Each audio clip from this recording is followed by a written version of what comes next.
Muchas gracias, buen día. Gracias por esta invitación. Es siempre un gusto poder interaccionar con ustedes, que son un poco los que están en la línea de frontera entre la ciencia y la aplicación, tratando de hacer una recomendación o tratando de separar la paja del trigo. En este tema hay mucho más paja de trigo al revés.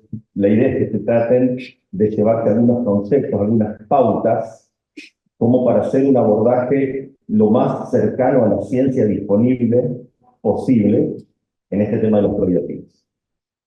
En criollo, para que no se muerdan, no coman el anzuelo, que muchas veces pasa. En este tema de los probióticos hay ciencia, pero hay humo y marketing que es importante que ustedes hoy se tratan de llevar alguna herramienta más que nos le permita decir, esto es un probiótico, esto es un suplemento microbiano. ¿Qué implica cada cosa? No es lo mismo un probiótico que tiene nivel de metaanálisis y una revisión Cochrane a un probiótico que no sé qué es lo que tiene. No es lo mismo. No es lo mismo la ciencia, la seguridad que hay detrás de todo. Entonces, un poco que se tratan de llevar eso.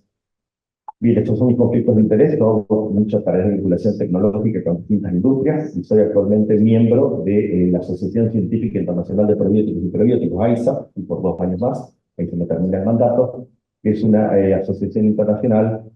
Pueden entrar a la página, hay mucho material, incluye infografías en castellano, para la difusión de la ciencia que hay en los bióticos, probióticos, prebióticos, posbióticos y alimentos fermentados. Entonces, está pasando solo, puede ser, que tiene como el modo de presentación automático, si lo podemos sacar, ¿no? ¿Sí? Bueno, no importa. Se ve clarito, pero si se vería con más definición y se vería un intestino, me borró el epitelio, la vellosidad. ¿Por qué? Porque hablar de probióticos en algún punto hay que hablar un poco de microbiota. Para entender que los probióticos no restauran el equilibrio de la microbiota, porque la microbiota no está en equilibrio. Pero es probablemente el mensaje que más se vende: el probiótico restaura el equilibrio de la microbiota. La microbiota no está en equilibrio y el probiótico no la restaura. Pero pueden hacer muchas cosas. Un probiótico puede salvar la vida a un bebé prematuro, de bajo peso. Pero no restaura el equilibrio de la microbiota, lo vamos a ver. ¿Qué es lo particular? Que en el intestino evolutivamente hubo una coevolución, evolucionamos como mamíferos, y tenemos a lo largo del tubo digestivo la mayor cantidad y diversidad de microorganismos y la mayor cantidad de células inmunológicas. El 70% de nuestro sistema inmunológico está en el intestino. Entonces esto no es casual. No es casual que haya microorganismos que están interactuando con el sistema inmunológico, sobre todo por los metabolitos que producen. Cuando yo como fibras, esa fibra va a ser fermentada, transformada en metabolitos que van a impactar en el sistema inmunológico.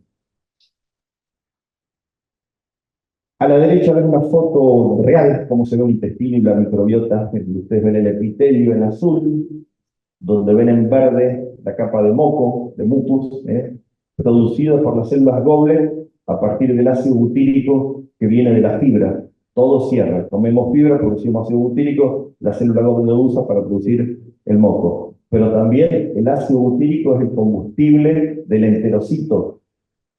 O sea que lo que mejor podemos hacer es comer fibra, no sé si tomar probióticos. Es lo que mejor podemos hacer, consumir más de 30 gramos de fibra por día. Y en rojo ven a la microbiota, la primera parte, la que está fuertemente adherida al moco, y la otra más difusa es la que se elimina cada vez que vamos al baño o cuando la gente se hace la hidroterapia colónica, que no sé exactamente para qué sirve, para eliminar microorganismos que naturalmente tienen que estar ahí presentes. Y el colon se limpia de adentro para afuera, tiene mecanismos, no de afuera para adentro. Tiene mecanismos que es la peristalsis, que es la hidratación. Qué lástima que no se ve, pero acá la idea era mostrar sí, tal vez si se podrá apagar alguna línea de luz, ¿no? Para que tenga mejor contraste, si no, no importa. Porque después yo les puedo pasar la presentación si a alguien le interesa. Acá lo que se veía exactamente era a la derecha la eubiosis, que otra vez no es el equilibrio de la microbiota intestinal, y la disbiosis, que tampoco es el desequilibrio. Disbiosis es cuando perdemos diversidad y abundancia, cuando tenemos menor diversidad y cantidad de microorganismos. Y eubiosis es cuando tenemos esa microbiota completa, diversa, abundante, que está interactuando con el sistema, con el intestino. Pero después, si consumimos poca fibra, si abusamos de los antibióticos, de los antiácidos, estos de los alimentos ultraprocesados que tienen todas sustancias que interfieren en el metabolismo de esta microbiota, la microbiota va perdiendo conectividad, se va perdiendo microorganismos, quedan cada vez menos. El intestino no tengo fibra suficiente, no produzco ácido butírico, no tengo la renovación de las células epiteliales que se van abriendo y empiezan a pasar componentes inflamatorios que tienen las bacterias gram negativas en su pared más externa. Eso es lo que origina la hiperpermeabilidad intestinal, la inflamación crónica de evaporado, que es algo que no se puede medir. Yo no sé cómo lo diagnostican, dice, vos tenés permeabilidad intestinal, pero ¿qué se está midiendo para decir? Porque no hay un parámetro de laboratorio. La sonulina, ocudina, claudina, la endotoxina, no hay un valor de corte para decir, porque tenés tanta cantidad de endotoxina, tenés inflamación, porque tenés tanta cantidad de sonulina, pero yo lo veo que lo diagnostican con una liviandad. Bueno, con todo esto de la microbiota, el intestino se ha abierto el infierno para decir de todo sin poder medir nada. Porque tampoco podemos medir la microbiota y hacer una traslación a la clínica. Porque no hay una composición de una microbiota saludable, no hay un índice de diversidad de microbiota saludable todavía. Pero hay mucho conocimiento cualitativo que podemos aplicar en el día a día, sin necesidad de ir a medir nada por el momento. Lo que sí se sabe es que una microbiota, cuando va perdiendo diversidad, pierde funciones inmunológicas, y eso es un poco la puerta de prácticamente todas las enfermedades crónicas. Todas las enfermedades crónicas, cuando se comparan personas que tienen una enfermedad crónica con las personas que no la tienen, las que tienen la enfermedad tienen una menor diversidad de microorganismos. Pero no hay una huella digital, que la diabetes es esto, la esquizofrenia es esto, el cáncer de colon es esto. No hay una huella digital ni de las enfermedades ni de la salud. Pero sí lo que se ve como un patrón es que la microbiota pierde diversidad, pierde grupos claves como el bifidobacterias, Faecalibacterium, Roswellia, aumentan sustancias negativas como el LPS, la trimetilamina, como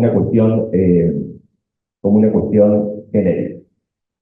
Eso sumado al estilo de vida, el estilo de vida como cuestión global.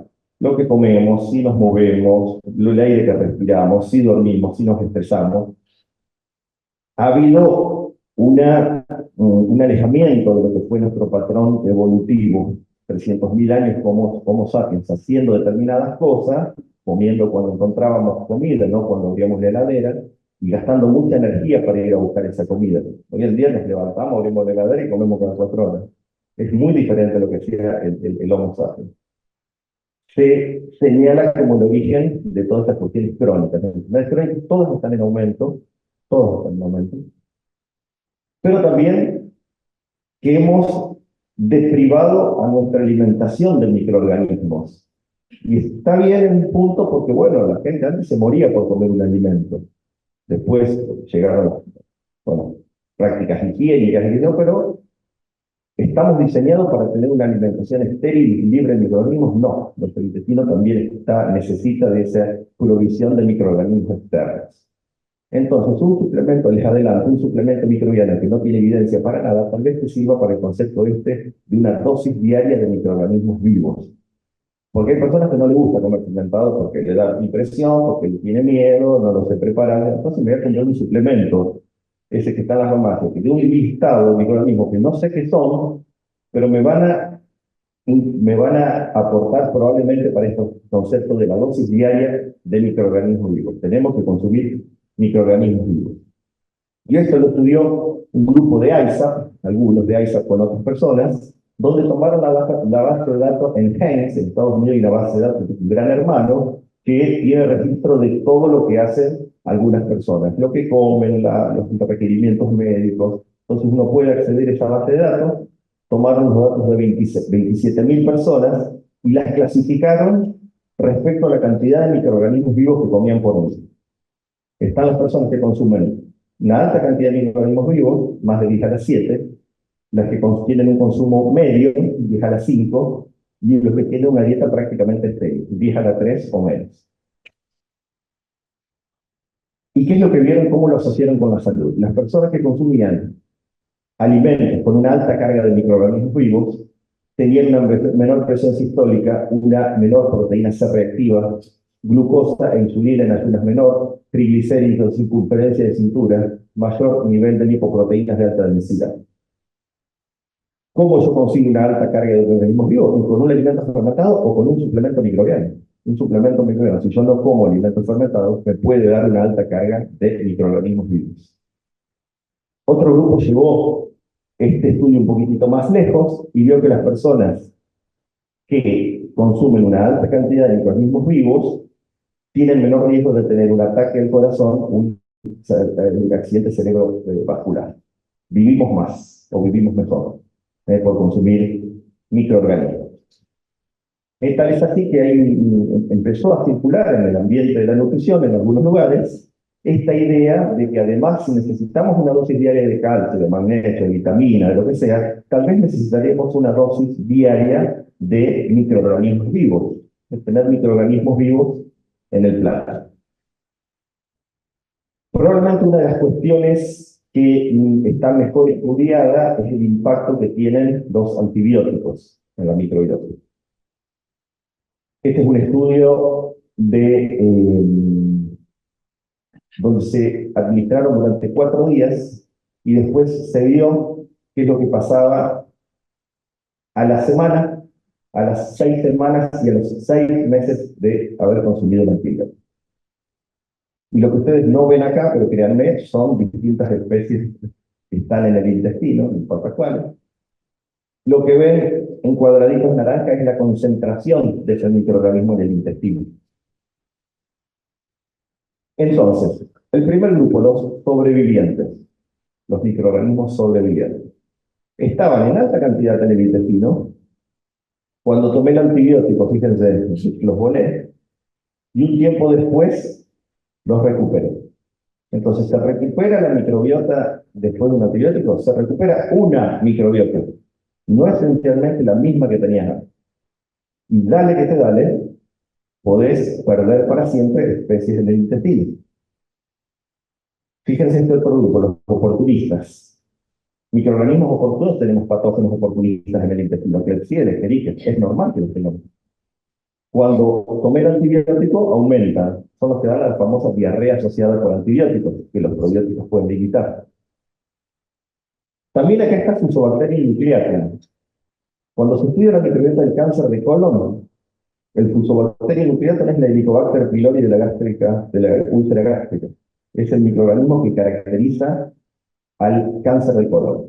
Entonces, dale que te dale con el antibiótico. Hoy en día hay mucha evidencia que el uso crónico de antibióticos está asociado al cáncer de colon. ¿Por qué? Porque estoy enriqueciendo en un microorganismo que es altamente genotóxico, que daña el ADN de las células epiteliales, formando un neoplasia y después un cáncer.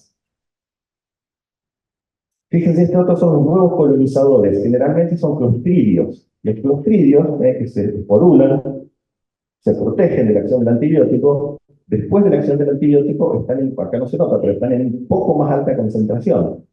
Y después de muchos puntos de antibiótico, lo que puedo tener es una diarrea por clostridio, un clostridio difícil. Y hoy en día, lo único que me saca de eso es un trasplante de microbiota. ¿Escucharon hablar del trasplante de microbiota?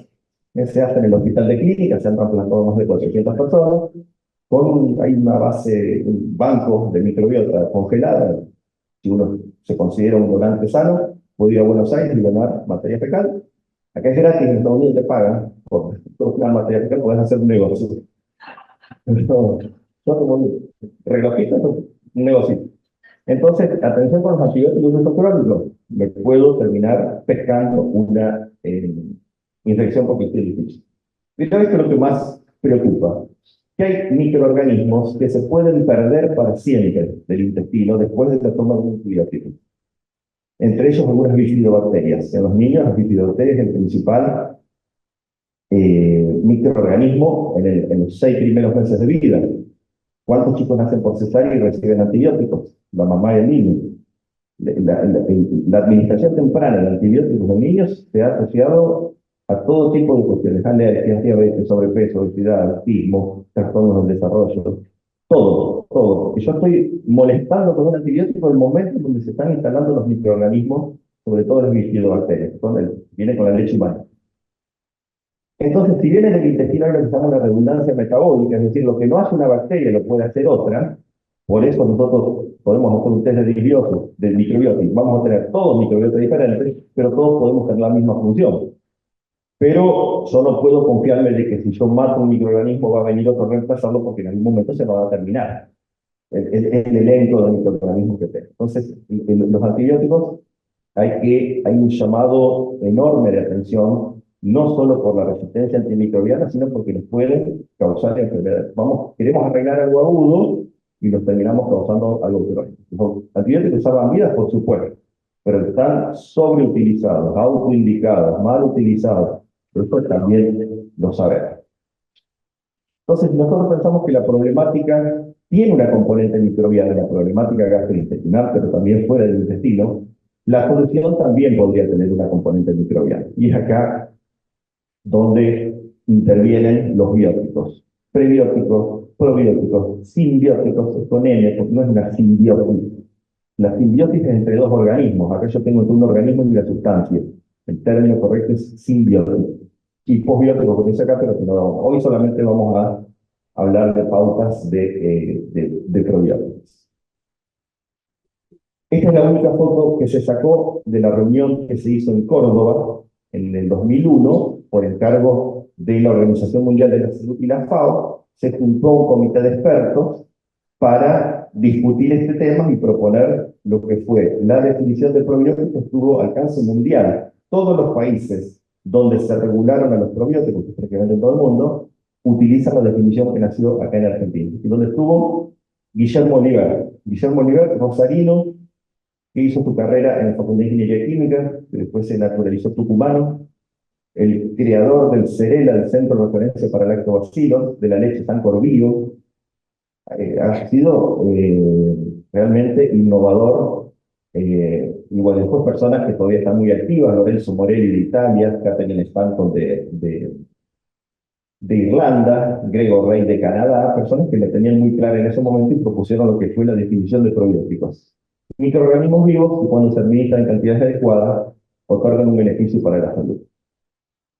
Fíjate, por ejemplo, que dice que los probióticos no, en la definición no dice que tienen que sobrevivir al paso por el estómago, ni que tienen que colonizar el intestino. Tienen que dar un efecto a la salud. No importa cómo lo den ese efecto para la salud.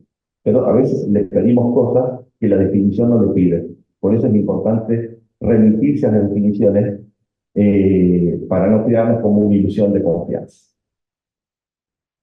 ¿Dónde los vamos a encontrar en los probióticos? Esencialmente como suplementos alimenticios, aunque algunos se han regulado como medicamentos. En Argentina hay un par. Y esto tiene una implicancia también, porque lo lleva el visitador médico y el médico lo indica y lo conoce. Probablemente el más conocido o el más indicado para diarrea por antibióticos no es el que más evidencia tiene, pero encontró una vía que le llega al gastroenterólogo y le da credibilidad o lo que sea. Entonces el gastro recomienda, pero mira que hay otros que tienen más evidencia, pero bueno, están regulados como suplementos. En Europa hay un concepto de los LBP, los Leaf Biotherapeutics. ¿Por qué? Porque la EFSA en Europa no permite ponerle la palabra probiótico, porque implica que la palabra ya tiene un efecto para la salud. Entonces se ha complicado el que se les reconozcan alegatos de salud. Entonces hubo toda una movida de tratarlos como medicamentos y se creó el Pharmaceutic Research Institute.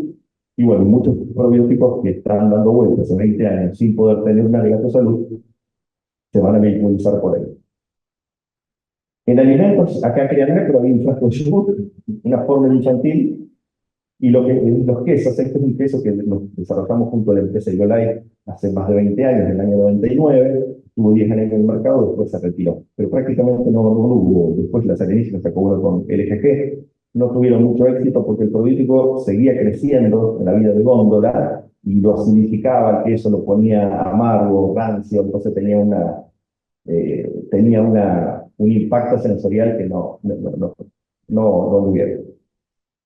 En términos de números, el mercado enorme es en yogures. Es la mayor cantidad en fuerzas de ventas, si lo quisiera. Pero la mayor diversidad está en suplementos. la mayor diversidad de aplicaciones está en suplementos. Es un mercado que sigue creciendo, pero sobre todo en el sudeste asiático, China, están explotando en cantidad de cepas de evidencia. Y es algo que nos puede llegar a confundir realmente. Si ustedes entran a una CVS o una Green Wolf en Estados Unidos, van a encontrar que 60 fotos de productos y dice de todo. Porque en Estados Unidos permiten decir de todo, cualquier cosa. Este es para la salud mental, este es para la salud femenina, este es para el anciano, y vos lo das vuelta y todos tienen la misma cepa. Y de si esta cepa tiene evidencia para todo esto, es más marketing que otra cosa. Entonces es muy difícil entrar, es como un trabajo práctico de ustedes, de entrar y elegir un proyecto con evidencia ahí. Eh, tenés que amacarte, te perdés. Y hay como demasiado mensaje. Uno, ¿por qué podría pensar que con un probiótico va a tener algún efecto sobre el sistema inmunológico? Y probablemente por una cuestión ecológica. Si nosotros vemos que la mayor parte de nuestro sistema inmune está en el intestino delgado, los sitios de inducción, las placas de Peyer están ahí hay una microbiota que va entre 10 a la 3 y 10 a la 6 microorganismos, 10 a la 3 a 10 a la 6, entre 1000 y 1.000.000. Y una capsulita de un probiótico puede tener 10 a la 9, puede tener 1.000.000.000. Entonces, tiene sentido pensar que yo voy a dar algo que ecológicamente se va a imponer a lo que estaba ahí.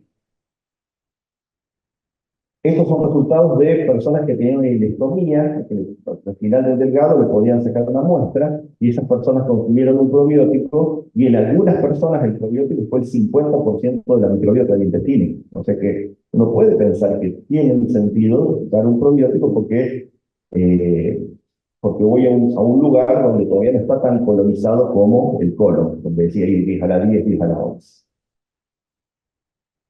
Bien, la primera pregunta que siempre hacemos ¿son seguros? A ver, difícilmente alguien se muera de comer un lactobacillus de una bifidobacteria. Son microorganismos, pero no es lo mismo que el microorganismo sea seguro a que el producto sea seguro. El producto terminado. ¿Qué controles se hacen? ¿Qué tengo? ¿Para quién está destinado? ¿Es lo mismo para un adulto sano que un bebé prematuro de bajo peso? Los bebés prematuros bajo peso, la EFGA, la AGA, tienen guías que recomiendan probióticos junto con la leche humana, porque la leche humana de prematuro a la mamá le cuesta empezar a dar, tiene menor diversidad, entonces se le da un probiótico específico para evitar la colitis necrotizante. Pero yo le voy a dar cualquiera, el de la dietética le voy a dar, o le voy a dar el que me dice, bueno, la EFSA tiene una lista positiva de especies de lactobacilos, de bifidobacterias, todos los lactobacilos y bifidobacterias están en esa lista. Este trabajo está interesante, es lo que plantea la seguridad del microorganismo o la seguridad del producto final. Cuando es para la población en general, ¿qué otros controles voy a hacer? O sea, que tenga el probiótico, pero también no tenga tal cosa, Bacillus Tronobacter, Sakazaki, Salmonella, Staphylococcus aureus. Es decir, no importa solamente qué es lo que tiene, también es qué es lo que no tiene, qué es lo que no debe tener. Entonces, si ustedes piensan en comprar un probiótico, un proveedor, además tienen que pedirle la data sheet de qué es lo que no tiene, qué controles tiene que no debería tener. No es lo mismo para un adulto, un niño sano o un niño prematuro de bajo peso.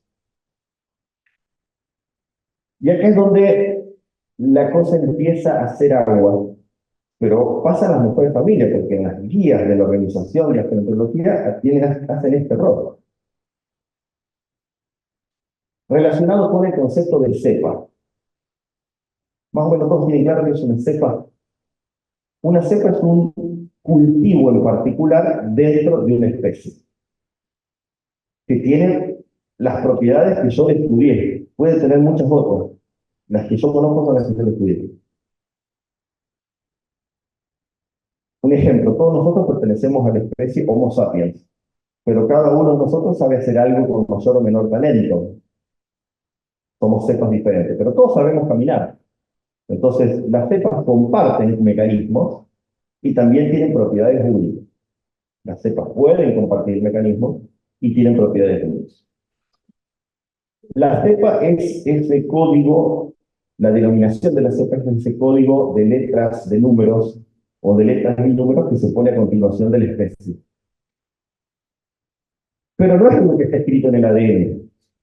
El nombre de la cepa no está escrito en el ADN. Si yo secuencio a Lactobacillus rhamnosus GG, si yo secuencio, lo que voy a saber es que es un Lactobacillus rhamnosus, pero no dice que es el GG en el ADN. ¿Dónde está el nombre de cepa es un nombre de fantasía, que se lo pone a la empresa. Quiero decir, el GG significa Golding y Gorbach, los dos que la aislaron. Si las cosas están bien hechas, y en la mayoría de las cosas, las cosas no están bien hechas, debería tener el equivalente de la colección de cultivo donde fue depositada esa cepa. El Lactobacillus rhamnosus GG está depositado en la American Pie Culture Collection con el nombre 53103. Y yo lo puedo pedir a la ATCC y puedo comparar si el producto que tengo es el mismo que está depositado. Nadie lo hace porque esto es carísimo, pero en teoría debería estar, uno debería tener que de esas dos cosas, la denominación de cepa y saber dónde fue depositada. Por más que nunca vamos a hacer eso, pero debería estar disponible.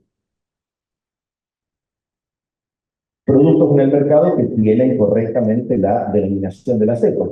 Saccharomyces boulardii, CNCM, Lactobacillus plantarum 299B, Lactobacillus reuteri no se lee, DSM 17938, para cuerpos infantiles, Lactobacillus GG.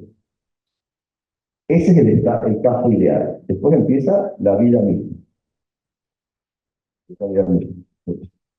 ¿Por qué es importante la denominación de la cepa?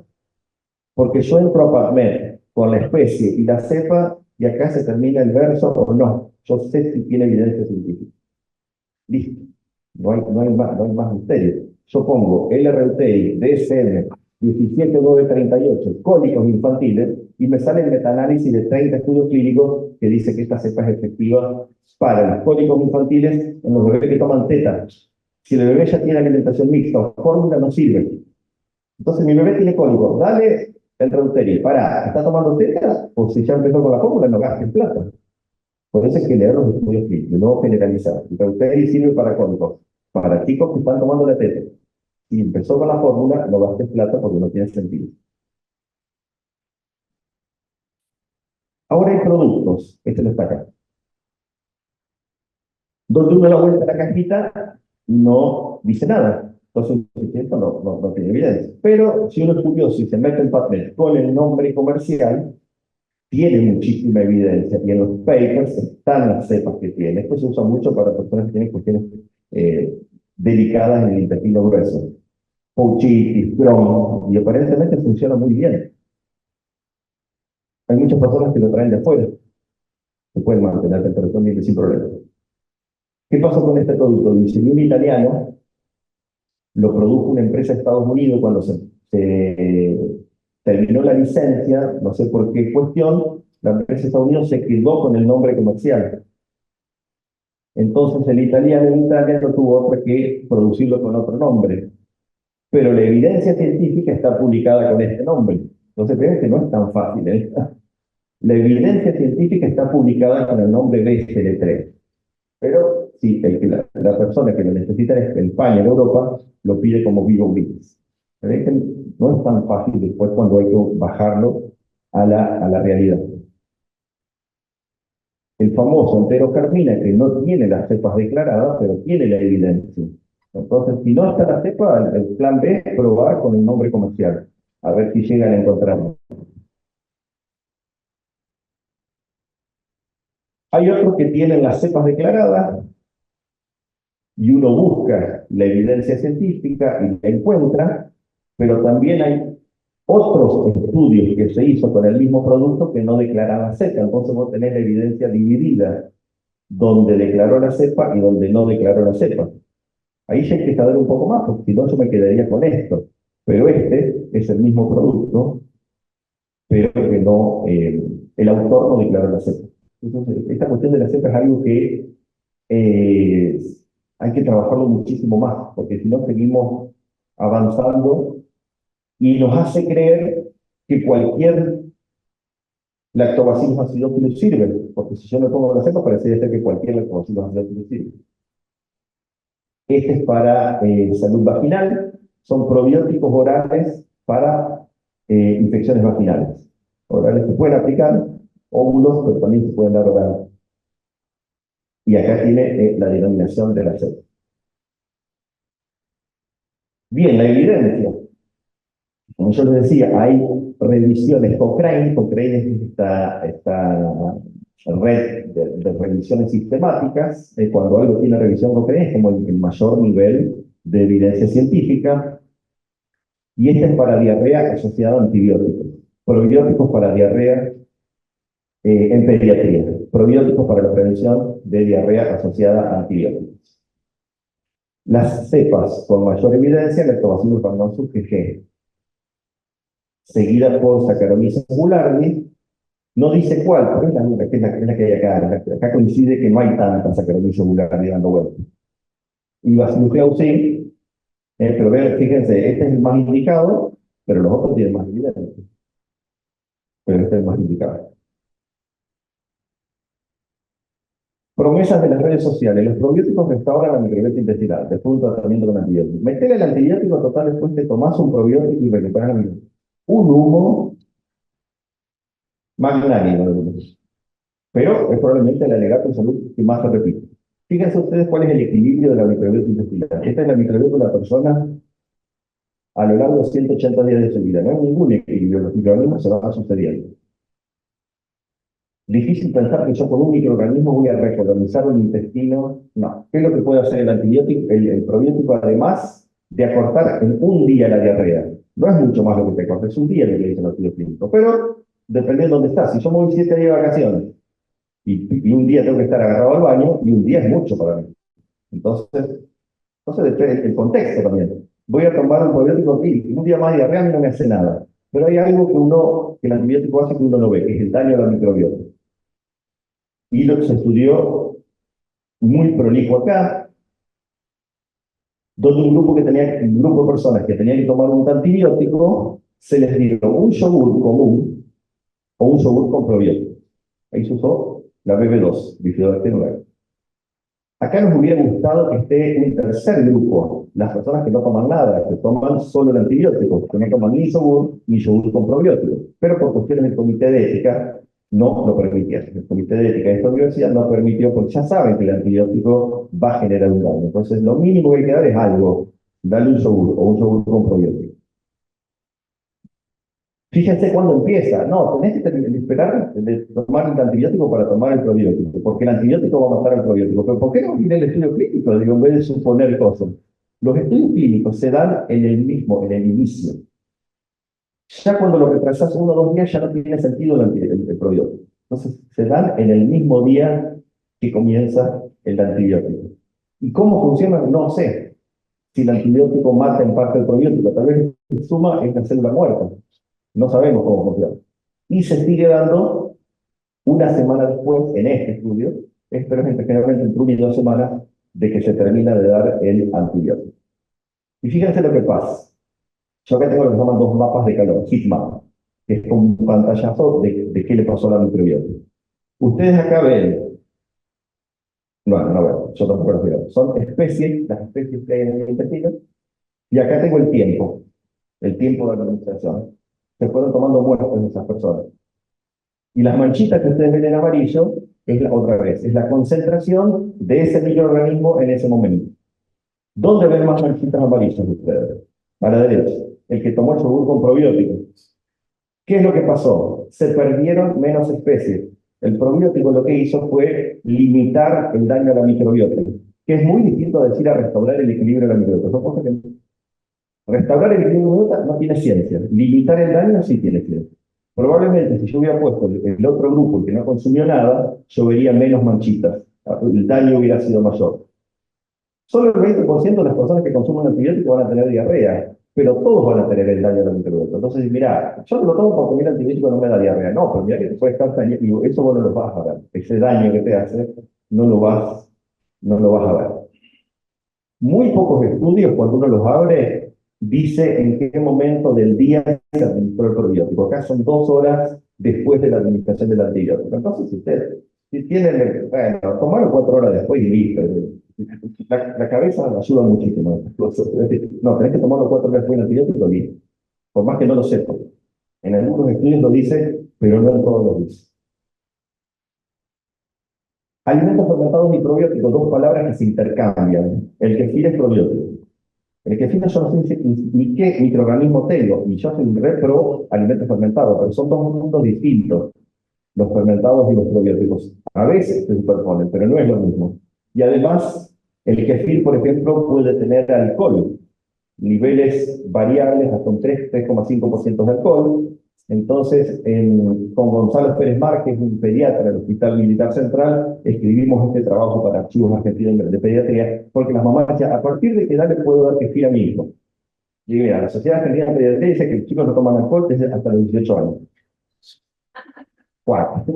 Pero bueno, para ser políticamente correcto, a partir de los 18 años. Las embarazadas pueden tomar kefir, tiene alcohol. Pero es poquito, tiene alcohol, después vos decidís lo que quieres hacer, pero los fermentados, una embarazada con riesgo de alergia, con antecedentes de alergia, lo que puede tomar es un lactobacillus PG para prevenir, para disminuir el riesgo de alergia en el bebé, pero no kefir. Puede tomar yogur, sí, porque no tiene alcohol. Entonces son dos mundos distintos. Fermentado y probiótico muy pocas veces van de la mano. Con esto yo les digo, ustedes ya tienen un poco más de training, entonces cuando agarren una cajita van a leer. Este tiene lactobacillus acidophilus LA5, bifidobacterium bifidum BB12. Dos probióticos que siempre están estudiados de la mano, tienen mucha evidencia. La cajita tiene las cepas identificadas y yo entro a PubMed y tengo estudios clínicos. Cerradito, eso es un probiótico. Siempre está esa viva. Les pone la cepa, pero estas cepas no tienen evidencia científica. O sea, ¿cómo le podemos poner un nombre a las cepas? El tema es haberle hecho el estudio clínico después. Entonces, atención que por ahí uno agarra, sí tiene la cepa, no para atrás, anda a fijarte si tiene evidencia. Porque un nombre a la cepa le podemos poner todo. Entonces, no es solamente que tenga la cepa declarada, sino que tenga un estudio clínico localizable. Localizable. ¿Por qué? ¿Qué puede pasar? Por ejemplo, este acá no tiene las cepas declaradas. Entonces yo acá no tengo forma de saber si ¿sabes? Este producto soy yo en el estudio clínico, pero yo no tengo forma de saberlo. No tengo forma de saberlo. Entonces, esto para mí es lo que llamo un suplemento microbiano. ¿Esto es un probiótico? No. ¿Pero tiene valor? Sí. Para mí tiene valor. Es muy probable que estos microorganismos te impacten en el sistema inmune, pero yo no puedo hacer una recomendación con la seguridad que puedo hacer para una diarrea por antibióticos, para cólicos infantiles, para un bebé prematuro bajo peso, para diarrea del viajero. Este es más, viste, bueno, pero voy y fíjate que ves que no es lo mismo. No es lo mismo una cosa que la otra.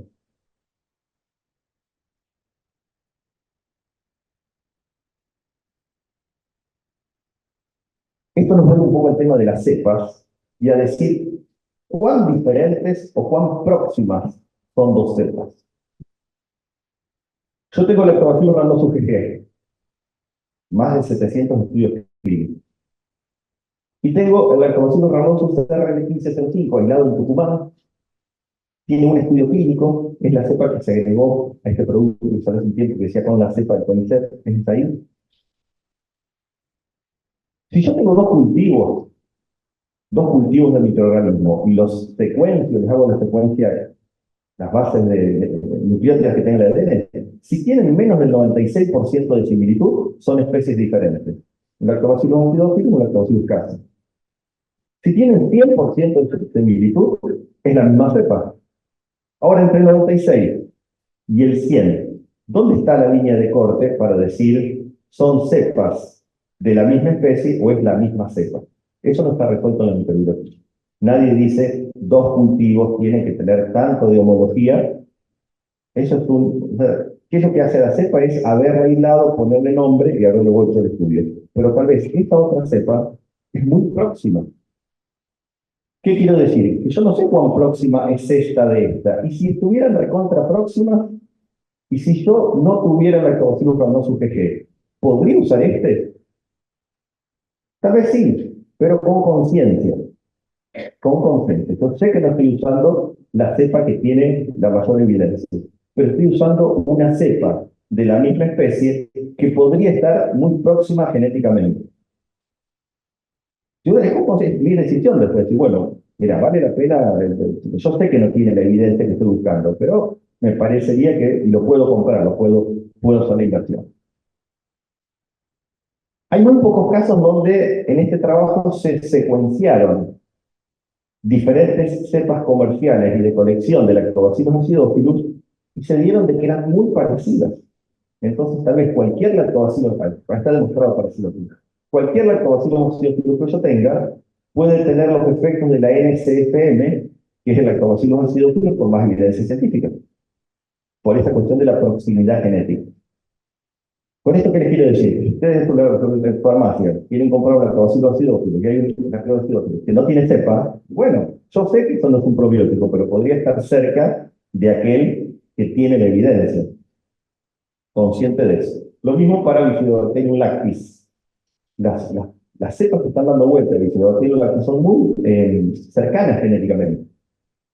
Y hay un lactis, la BB12, que tiene muchísima evidencia. Nosotros en el laboratorio aislamos un lactis de leche humana. Entonces podríamos pensar, bueno, yo sé que no es la BB12, pero podría pensar que está cerca del agua. Podría ser. Y otra cosita que es importante que tengan en cuenta es que para complicársela, porque los taxónomos son personas jodidas, pero en este mundo a complicarla, es que los lactobacilos le han cambiado el nombre. No solo que les han cambiado el nombre, sino que los han reclasificado. ¿Qué quiere decir? Que el primer lactobacilo aislado que fue no sé cuál era, en el 1901 hasta el 2020, sí, había 265 especies de lactobacilos. Ya había como mucha diversidad, empezaron a reagruparlos y cambiarles el nombre. Por ejemplo, lo que se llamaba Lactobacillus casei, ahora se llama Lacticasei bacillus. Lo que se llamaba Lactobacillus plantarum, Lactiplanti-bacillus. Lo que se llamaba Lactobacillus salivarius se llama Ligi-lactobacillus. Bien jodido. Lo único bueno es que empiezan con L. Entonces la forma abreviada es la misma. L plantarum es lo mismo que L. ¿Pero a qué va esto? Que ahora la evidencia científica va a empezar a aparecer con los nombres nuevos. Entonces tienen que tener en cuenta que si yo quiero tener toda la evidencia, tengo que saber cómo se llamaba antes del cambio de nombre. Y fíjense que en Europa, que hacen bien las cosas, ya aparecen los productos con el nombre nuevo. Entonces, esta es la cepa de Biogaia, de cólicos infantiles, pero si uno la lee así y la busca, no encuentra el metaanálisis. Entonces, ¿que esta cepa no tiene evidencia? No. Acuérdense que esta cepa se llamaba Lactobacillus reuteri y ahora se llama Limosis Lactobacillus reuteri. Lo mismo con esta, que es el 299B, el GG, estos son todos productos de Finlandia, les han cambiado el nombre, van acompañando a la taxonomía. Y esto también, ¿qué implicancia tiene? Que si uno va a ver el árbol filogenético, cómo los microorganismos se agruparon, quién estaba cerca de quién, yo voy a ver que Lactobacillus rhamnosus quedó cerca del Paracasei y del Casei. Entonces, si yo no tengo el Lactobacillus rhamnosus GG, voy a usar el Lactobacillus rhamnosus RG. Y si no tengo ninguno de esos dos, y lo más cercano probablemente sea usar un Casei o un Paracasei. Ya me alejo un poco, pero yo me alejo mucho más si voy a buscar un plantarum. El plantarum quedó mucho más lejos y el del Bruki quedó mucho más lejos todavía. Entonces, yo sé que es complicado todo esto, pero ¿cómo uno puede posicionarse lo más cerca de la evidencia posible? Usar otra cepa de la misma especie o usar una especie que esté cercana a la especie que a mí me interesa utilizar. Entonces, con esto uno tal vez podría decir que los probióticos podrían tener unos efectos generales o genéricos que lo compartan. Tal vez sí, promover la inmunidad intestinal. Quiero levantar las defensas. Algo que decimos, ¿tener las defensas? No, bueno, pero ¿qué valor tiene para levantártelas? Pero bueno, si la querés levantar, promover la inmunidad respiratoria y mejorar la salud digestiva, esto sí es un tema. Mucha gente que come, se hincha, tiene la cosa, y por ahí empiezan a consumir un producto que no tiene evidencia para esto, pero las personas los sienten bien. ¿Y qué le va a decir a esta persona que hace 20 años está con problemas de estómago, intestino, empieza a tomar un suplemento microbiano que no tiene evidencia, pero la persona le siente bien? Lo que uno tiene que decir a venderlo, mira, esto no tiene evidencia para lo que vos necesitas, pero podría funcionar por los mecanismos compartidos o por la proximidad genética. Entonces, me parece que es más honesto este discurso. Promover la funcionalidad de la microbiota, mejorar la papel intestinal, disminuir la permeabilidad, tratamiento de infecciones vaginales. Ahora, cuando hay cosas muy específicas, un bebé prematuro bajo peso no le voy con cualquier cosa. ahí tengo que darle el que dicen las guías internacionales que tienen evidencia. Entonces, ¿dónde poner la línea corta? Tampoco es tan fácil. Por ejemplo, en ISAC hace 2 años hubo un debate interesante entre una posición muy conservadora, como Jania Zajewska, que es una pediatra polaca la que hace los metaanálisis. Ella, si no es la cepa, no usa otra cosa.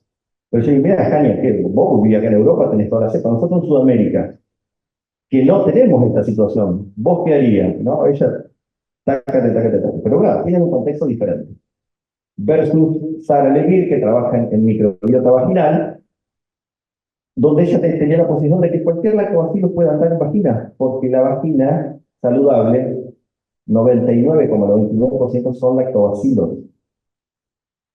Acá no hay diversidad, acá hay dominancia.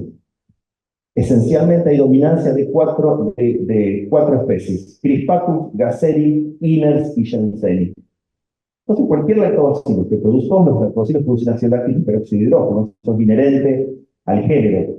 Yo lo podría usar, hay como un conocimiento para tirar, pero necesitas la cepa específica. Esto puedes usar en vaginas, en la protección del óvulo. ¿Por qué? Porque las vaginas están saludables, están colonizadas por 99% de lactobacilos. Bien, yo les decía, las guías tienen estas dolencias. Esta es la guía de la Organización Mundial de Gastroenterología de probióticos y prebióticos del 2023, y uno cuando entra a ver, tiene algunas cepas indicadas, pero también tienen estas mezclas que no saben. O sea, se les escapa la tortuga incluso a las mejores familias. Esto no podría haber salido así. La Organización Mundial de Gastroenterología recomendando probióticos que no son probióticos. Pero bueno, pasan. Mitos. Los probióticos tienen que sobrevivir al paso por el estómago. Nadie sabe lo que pasa con un probiótico en el tracto gastrointestinal. No es imposible estudiarlo. Que voy a poner un botón para sacar muestras, es antiético eso. Y no importa, el probiótico tiene que dar un efecto benéfico. ¿Y qué puede pasar? Cuando yo consumo un probiótico y si en el estómago se murió la mitad, tal vez cuando llegan al intestino encuentran agua, temperatura, nutrientes, se reproducen, se empiezan a pegar en el epitelio intestinal, se internalizan en las placas de Peyer, algunos van a salir con la materia fecal. Entonces, encontraron la materia fecal tampoco es gran noticia, porque yo hubiera preferido que todos entren por la placa de Peyer. Pero si salió la materia fecal, tal vez o no interaccionó con el intestino, o entró la mitad, los otros se reprodujeron. Hay una ecuación ahí que es imposible saber. Entonces, yo no le tengo que pedir no le tengo que pedir lo que no me pide la definición. Tiene que dar un efecto benéfico, no importa cómo. Otro es que es mejor con el recubrimiento entérico. Esto yo lo escucho cada vez más. Y ahí yo le pediría, pero vos tenés el estudio clínico donde demuestra que es mejor con el recubrimiento entérico, porque si no es como algo de marketing. Y otra cosa, la cosa es que 700 estudios clínicos no tienen recubrimiento entérico. O sea que si tiene recubrimiento entérico no es porque lo hace mejor, sino porque su cepa era débil. No moría de alguna forma y no llegaba. Entonces, por ejemplo, este producto que te muestra personas con intestino irritable que consumieron el lactobacillus plantarum 299 con recubrimiento entérico, el estudio clínico se hizo placebo y recubrimiento entérico. ¿Qué faltó acá? El grupo que no tenía recubrimiento entérico. O sea, a veces el marketing, porque yo me diferencio porque le pongo recubrimiento entérico. Tal vez sin recubrimiento entérico es exactamente igual de efectivo. Y el recubrimiento entérico implica un gasto extra, un costo extra. Entonces, cuando lo peca recubrimiento entérico, preguntan, ¿era necesario el recubrimiento entérico? ¿Tenés el estudio clínico donde lo muestra? ¿O esto viene del departamento de marketing? Ahí se pasan a otra parte. Muchas veces dicen no consumir en embarazo, en lactancia o en niños. Y esto es una cuestión regulatoria. Los suplementos alimenticios, si el probiótico no se estudió en esa población en particular, y hay probióticos que se han estudiado en niños con cólicos infantiles, en mujeres embarazadas, en mujeres lactantes, para mastitis, hay uno que va a entrar próximamente en el país que es para mujeres con mastitis, eso no lleva en el rótulo. Pero estos, ¿no se le pueden dar a mujeres? Sí, claro que se le pueden dar, son seguros. La idea es que lo acompañe, es una cuestión regulatoria, y que lo acompañe un profesional de la salud, pero absolutamente se pueden dar. Más es mejor, son dos ilusiones de confianza. Creer que más cepa es mejor o más CFU es mejor. A ver qué dice la evidencia. Hay muy pocos estudios donde demuestran, por ejemplo, esta es disminución del riesgo de enterocolitis versus la dosis con distintas cepas. Si fuera verdad que cuanto más cepa, menos riesgo tengo, mayor cantidad yo tendría que tener una línea descendente, una línea recta descendente. Y yo acá tengo una nube de puntos. No hay una relación entre la efectividad y la cantidad. Una cepa es efectiva en la dosis en la que fue estudiada en el estudio clínico. Es efectiva en la dosis en la que fue estudiada en el estudio clínico. Y punto. Más cantidad de cepas, bueno, hay dos revisiones con metaanálisis donde muestra que los productos que más estudios clínicos tienen son los que tienen una o dos cepas. Estos que son tanto mix no tienen tanta evidencia como los otros. ¿Quiere decir que uno es mejor que otro? No. Quiere decir que los que más estudiados son los que tienen una o dos cepas. Anoche hablábamos en la cena sobre las medicinas funcionales, la verdad es que funcional. Hay cada vez más dermatólogos funcionales que hacen uso de probióticos y reportan que les funcionan súper bien. Dermatitis atópica, por ejemplo. Cuando uno va a ver la evidencia que hay para dermatitis atópica, se encuentra con la misma situación, que la mayoría de los estudios no declaran la cepa. Entonces, ¿cuál va a usar el dermatólogo? Y terminan usando el mix que se les ocurre, que les parece, pero no está mal eso. Lo que uno tiene que ser consciente de que no está la evidencia directa, pero otra vez, por mecanismos compartidos, podrían funcionar. Ahora, cuando uno quiere aplicar un probiótico a la práctica, hay toda una serie de barreras que van cayendo de a poquito, pero subsisten. La primera es que te dicen tu compañero, no hay evidencia. No, que le da probiótico porque no hay evidencia. Nunca leyeron PubMed, porque no puede decir que no hay evidencia. Tal vez uno puede decir, no hay suficiente evidencia. Eso me gusta, dice, no hay suficiente. Pero ¿cuánto es suficiente para vos? Una revisión Cochrane, un metaanálisis, ok. Ahora, el que más me gusta es el que dice, el N es muy chico. Hay que saber de diseño estadístico para poder opinar del N de un estudio clínico. Yo no me animo a opinar del N de un estudio clínico. Lo que hay que saber de estadística para decir esto es enorme. Pero hay mucha gente que, no, el N es chico. ¿Qué te vas a decir que el N es chico? ¿Cuánto sabes de diseño experimental para decir que el N es chico? Pero muchas veces te tiran abajo hay estudios en Nature publicados con 18 personas. Un estudio hiper meticuloso. Tal vez uno de 1000 personas no tenga la fuerza que tenía ese 18 personas, porque tuvieron en cuenta todos los tipos de sesgo. Esto sí es una realidad, esto es más subjetividad, pero los humanos estamos llenos de subjetividad, y muchas veces en los grupos de trabajo, en un hospital, qué sé yo, esa subjetividad es lo que bloquea de tener un efecto positivo por todo el microorganismo, porque el N chico no hay evidencia, no es suficiente. No se indica la cepa, esto sí es una realidad. Esto también pasa, la cepa que se estudió en el estudio clínico nunca pasó a la fase comercial, entonces es una cepa de estudio clínico, nunca nadie la industrializó. O lo que nos pasa mucho en Argentina, no está disponible en Argentina. Uno se cruza a Chile, a Brasil, a Uruguay, hay mucha más oferta de probióticos que en nuestro país. Cuando uno habla con las empresas, dicen, no, Argentina es complicada, el registro, el mercado, la casa central, mandar el dólar, traer el dólar, la situación. Y tienen un poco de razón. Nosotros vamos al sudeste asiático, que es mucho más fácil entrar que ir a Argentina con este sector. O hay muchos profesionales que están más tranquilos en hacer una recomendación si hay una recomendación oficial de la Asociación Americana de Gastroenterología, la de Pediatría Pediátrica o la de Gastroenterología Internacional. Ahora, ¿yo por qué podría utilizar probióticos que no tienen aún la evidencia que me gustaría para la patología que me interesa abordar? ¿Yo por qué los podría utilizar? Yo creo que por varias razones. Primero, porque son seguros. Uno no va a estar haciendo un daño. A lo sumo no le va a pasar nada bueno, pero tampoco nada malo. No va a tener ningún efecto. No dañan a la microbiota, porque pueden ejercer los efectos de aquellos estudiados, por esta cuestión de mecanismos compartidos.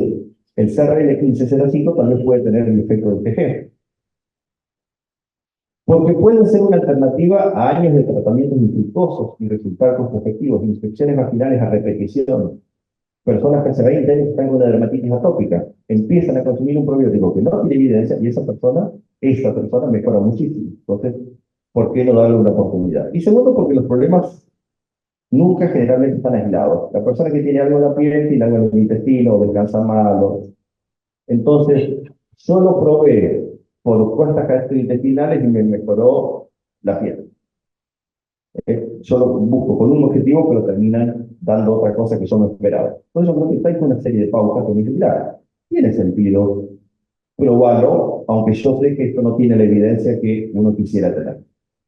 Ahora, ¿de qué forma lo tendría que usar? Otra vez, cuando uno vuelve a esas revisiones, lo que más se utilizó son lactobacilos, bifidobacterias. ¿Cuántos de edad? Y han dado entre 4 y 16 semanas. Ahora, a las 16 semanas y un día, ¿tengo que parar de usarlo? No, no son muy seguros a largo plazo. El de estudio clínico tiene un comienzo y un tiempo, que los estudios clínicos son así. Pero nada me dice de que yo, si tengo el efecto benéfico, no puedo sostener la administración. No, no.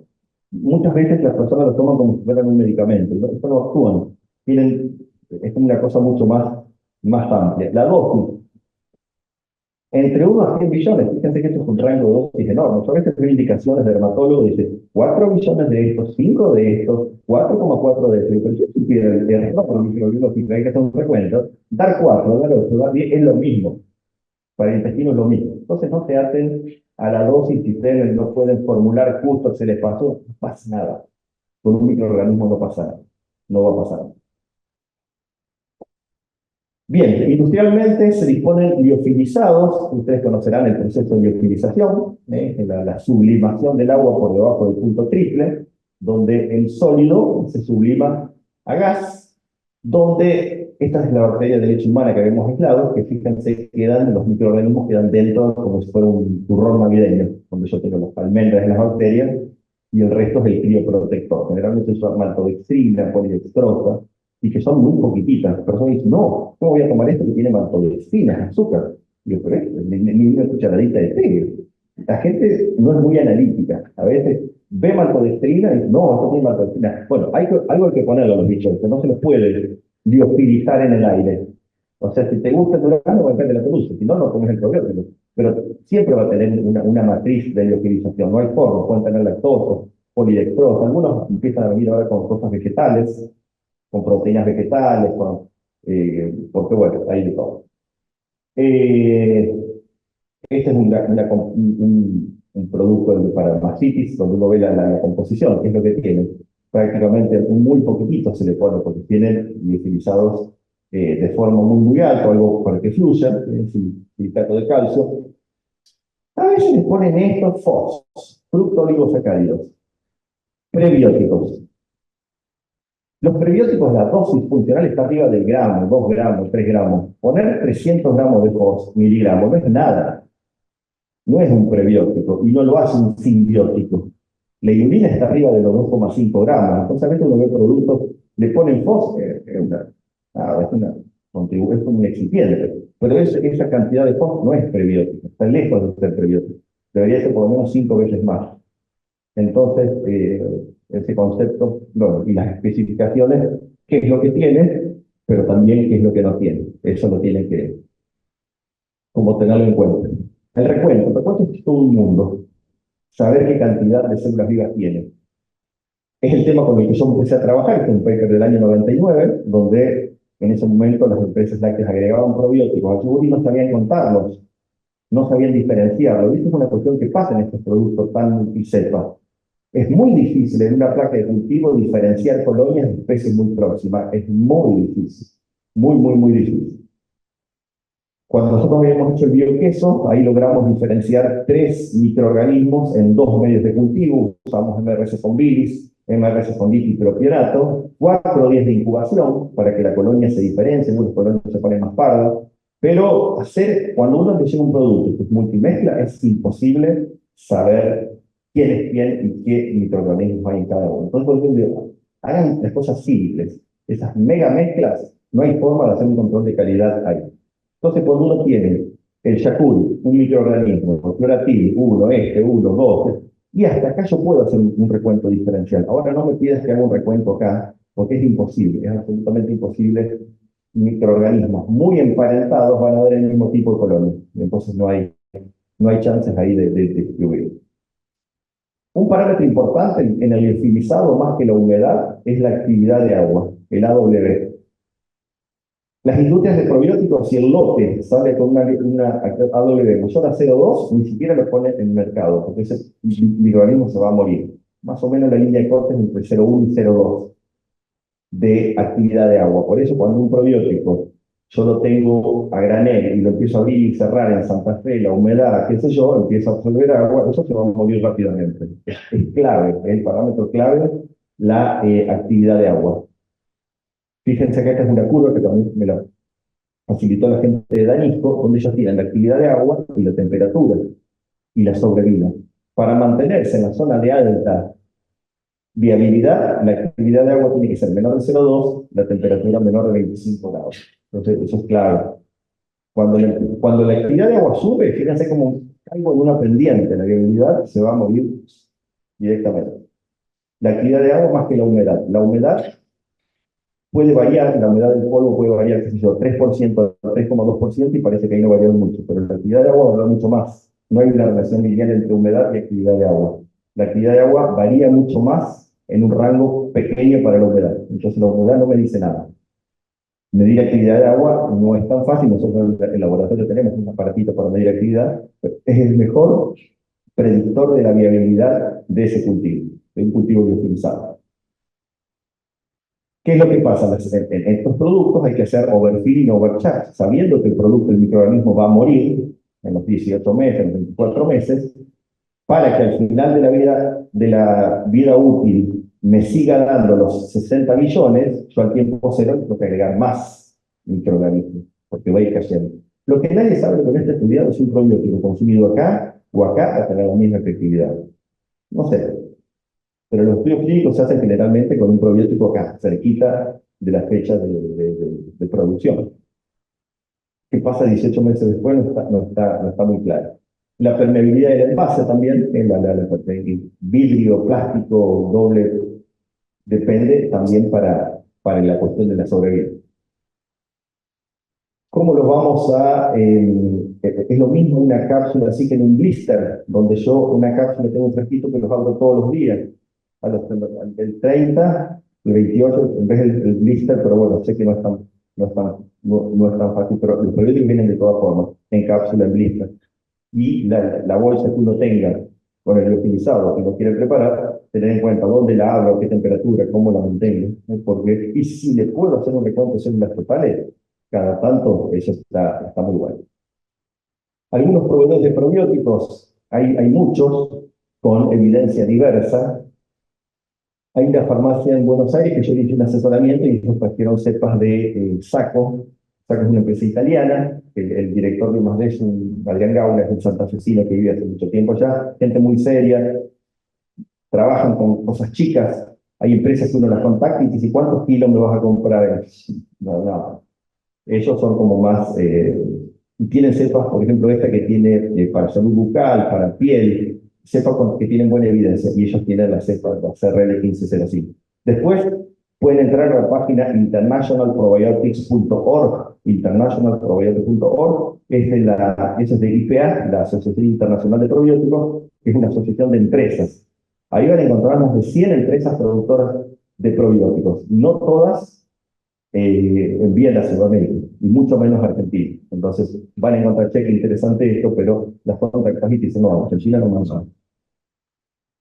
Bien, en síntesis, algunos mensajes.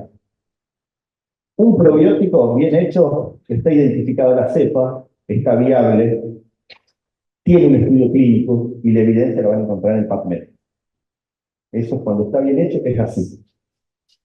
No hay riesgo en el consumo continuo, son seguros, no es condición de la definición que modifican la composición de la microbiota, que sobrevive en el estómago, que colonizan el intestino. Imagínense, no, los probióticos colonizan el intestino. Imagínense si nosotros seríamos colonizados por todos los microorganismos que consumimos, llegaríamos a la edad adulta siendo una biblioteca alejandría de microorganismos. Y bueno, sí, el adulto mayor tiene pérdida. Entonces, están de paso. No hay que decir que los probióticos colonizan, porque no es verdad.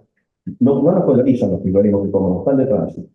El único requisito es que cumplan un efecto benéfico medible, idealmente un ensayo clínico a doble ciego, aleatorizado, con control de placer. Los probióticos cumplen los efectos demostrados, pero también podrían cumplir los efectos de otras cepas, por mecanismos compartidos, por proximidad genética, puede contribuir a este concepto de dosis diaria de microorganismos vivos, porque tenemos una alimentación muy estéril. Los suplementos microbianos, ahora sabemos de qué hablamos cuando decimos suplementos microbianos, tienen cepas muy identificadas o identificadas pero sin estudio, tienen una potencial efectividad por mecanismo compartido por cultura genética. Yo no puedo decir lo mismo que para un probiótico que tiene todos los papelitos en red. Pueden contribuir también al concepto de dosis diaria, pueden usarse para las fermentaciones caseras. Gente que quiere hacer yogur de coco, de soja, todos estos lactobacillus que fermentan todo. Después no va a quedar viscoso como un yogur hecho con leche, porque las bebidas vegetales no tienen caseína. Entonces siempre quedan cortados, hay que agregarle el agua, hay que agregarle como agua. Pero esos suplementos también pueden, y a la gente le gusta mucho eso de hacer fermentaciones de leches vegetales, quinoa, soja, amaranto, no sé, lo que se les ocurre, castaña. La implementación clínica de estos es más como prueba y error, donde el error no es causar algo malo, sino que directamente no funciona. Ya que el criterio de todo el arte, más que basado en la ciencia dura, y hay pocos probióticos que tienen ciencia dura, como para decir, lo vamos a usar basados en la evidencia. En preparados magistrales, lo ideal es si pueden conseguir cepas con respaldo científico. Lo posible muchas veces son cepas genéricas, pero ustedes sepan dónde están paradas y paradas.